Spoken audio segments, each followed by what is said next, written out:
شمالی وزیرستان کے علاقے دیردونی میں سیکورٹی فورسز اور دہشت گردوں کے درمیان فائرنگ کا تبادلہ ہوا۔ فائرنگ کے شدید تبادلے کے دوران 6 سپاہی شہید ہو گئے۔ افسوسناک خبر شامل کریں گے۔ پارا چنار کے اسکول میں فائرنگ کر کے 6 اساتذہ کو شہید کر دیا گیا۔ مسلح افراد نے اسکول میں گھس کر سٹاف روم میں فائرنگ کی۔ ہم نہیں رہ گیا کہ آپ دیکھیے کہ آج ہی دہشت گردی کے کس طرح کے واقعات نظر آئے ہیں۔ 7 اساتذہ کو کل 8 لوگ شہید ہوئے ہیں صرف اسکول واقعے میں۔ پارا چنار کے اسکول میں فائرنگ کے بعد اسپتالوں میں ایمرجنسی بھی نافذ کر دی گئی ہے۔ آپ کو افسوسناک خبر سے اس وقت آگاہ کر رہے ہیں جس میں 7 اساتذہ شامل ہیں، ان کو شہید کر دیا گیا۔ 6 ہمارے سیکیورٹی کے جوان شہید ہوئے ہیں آج آپریشن میں۔ وزیر خارجہ بلاول بھٹو زرداری شنگھائی تعاون تنظیم میں شرکت کے لیے بھارتی شہر گوا میں ہیں۔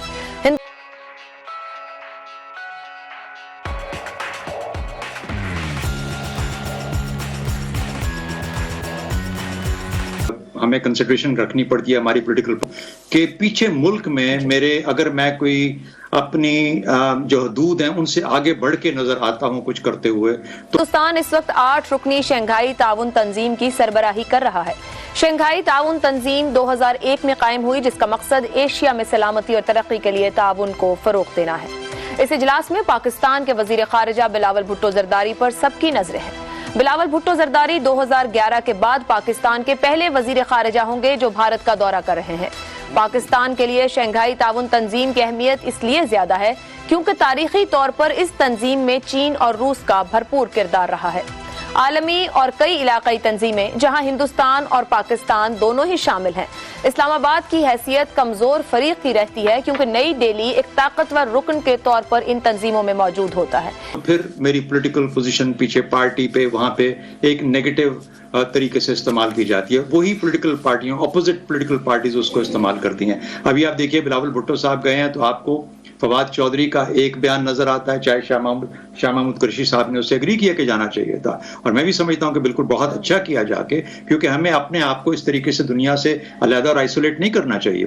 لیکن ہوتا کیا ہے کہ جب یہ جائیں گے اور اگر ان کے دل میں چاہ بھی رہی ہو یا ایسا موقع ہو جہاں پر کہ ہم اپنے ایک بریک تھرو کر سکتے ہیں، جیسے کہ برف پگھل سکتی ہے، کوئی معاملات کو بات چیت بڑھ سکتی ہے، کیونکہ اس کا نقصان نہ بات چیت کرنے کا ہمیں زیادہ ہو رہا ہے، تو اگر وہ ہو سکتا ہے تو اس کے لیے ظاہر ہونا چاہیے تھا، لیکن وہ کیوں بڑھتے یہ ایسا کرتے نظر نہیں آئیں گے، کیونکہ ان کو اپنے پیچھے دیکھنا پڑتا ہے کہ کس قسم کا احساس یا کس قسم کی بات چیت کی جا سکتی ہے۔ ایک تو یہ بات ہوگی۔ دوسرا، پاکستان کی جو سیاسی گورنمنٹ ان پلیس ہے وہ اب تو بھی ڈاماڈول ہے تھوڑی سی۔ ملٹری کے اندر جو چینج آف کمانڈ ہوئی ہے وہ بھی بڑی ریسنٹ ہے۔ جب تک یہ دونوں جو قوتیں ہیں پاکستان کی یہ اپنے طور پر تھوڑا ذرا اپنے پاؤں جما نہیں لیتی، ہمارے ہاں پولیٹیکل گورنمنٹ الیکشنز کے بعد چاہے یہی واپس آئیں، اپنے آپ کو زیادہ ایشورڈ محسوس کریں گے، اور ملٹری کو اتنا تھوڑا سا ٹائم چاہیے ہوتا ہے اپنے آپ کو اسٹیبلش کرنے کے لیے، نئی لیڈرشپ نئی کمانڈ کو۔ میرا خیال اس وقت تک آپ کو کوئی بہت بڑا بریک تھرو یا انیشیٹو ہوتا ہوا نظر نہیں آتا۔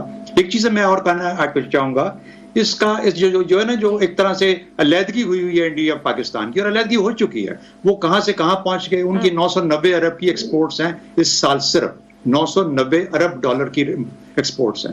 پچھلے سال 770 ارب ڈالر کی تھی، تو ایک سال میں 220 ارب ڈالر انہوں نے ایکسٹرا ایکسپورٹس کیے ہیں۔ پاکستان معاشی طور پر کہاں کھڑا، تو وہ ایک ڈفرینٹ لیگ میں جا چکے ہیں، وہ اب G20 کو وہاں پہ جا کے ہیڈ کریں گے۔ تو بہرحال جب یہ سب چیزیں نظر آتی ہیں کسی طور پر تو پھر ہمیں تھوڑا سا احساس ہوتا ہے کہ شاید بھارت ہم سے ایک ڈفرینٹ لیگ میں چلا گیا۔ نقصان کیا ہوا؟